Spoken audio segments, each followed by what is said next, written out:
তাদের পদত্যাগের পরপরই আমরা দেখলাম যে রাষ্ট্রীয় প্রতিষ্ঠানগুলো ভেঙে পড়ার উপক্রম হয়েছে। পুলিশ বাহিনী পুরোপুরি ডিসফাংশনাল কিংবা অকার্যকর অবস্থাতে চলে গেল। প্রশাসনের মধ্যে নানান ধরনের অকার্যকারিতা আমরা দেখেছি এবং সেটা নানা দিক থেকে এখনো পর্যন্ত অব্যাহত আছে। এর ফলে নানা ধরনের ঘটনা ঘটছে। মানুষের জানমালের নিরাপত্তার যে প্রশ্নটি আছে সেই সব জায়গাগুলো নানা দিক থেকে আমরা দেখছি যে একটা নিরাপত্তাহীনতার মধ্যে পড়েছে।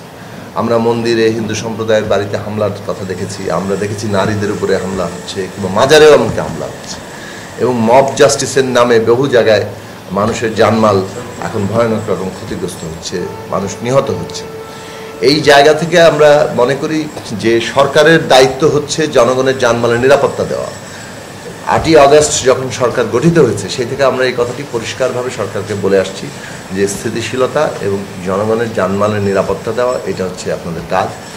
এবং যারা অপরাধ করেছে, জনগণকে হত্যা করেছে জুলাই আগস্টে কিংবা 15 বছর ধরে গুম খুন পাচার ইত্যাদির সাথে যুক্ত, তাদেরকে বিচারের আওতায় আনতে হবে। ফলে সরকারের ন্যায় বিচার প্রতিষ্ঠা করা, অপরাধ যারা তাদেরকে সুনির্দিষ্টভাবে চিহ্নিত করে আইনের আওতায় আনা, কিন্তু সাধারণভাবে মানুষের জানমালের নিরাপত্তা দেওয়া এটাই হচ্ছে সরকারের কাজ।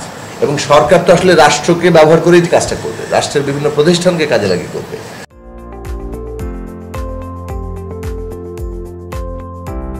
যদি পুলিশ বাহিনী দিয়ে এটা যথাযথভাবে না হয় তাহলে সরকারের হাতে অ্যাভেলেবেল যতগুলো রাষ্ট্রীয় প্রতিষ্ঠান আছে তার মধ্যে সেনাবাহিনী গুরুত্বপূর্ণ প্রতিষ্ঠান, তাদেরকেও এখানে কাজে লাগানোর প্রয়োজন আছে। জনগণের জানমালের নিরাপত্তার ঊর্ধ্বে তো কোনো কিছু নয়।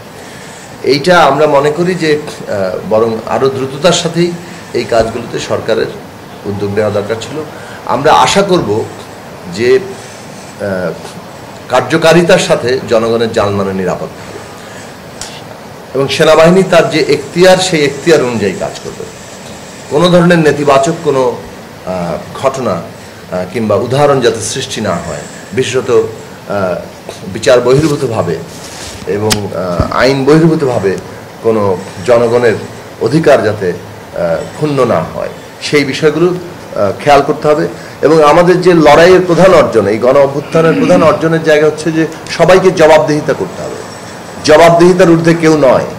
এবং এই সরকার যেমন জবাবদিহিতা করবে তেমনি রাষ্ট্রের প্রত্যেকটি প্রতিষ্ঠানকে জবাবদিহিতা করতে হবে। সেই জবাবদিহিতার জায়গা যাতে আমরা থাকতে পারি সেই বিষয়টা আমাদের খেয়াল রাখা দরকার।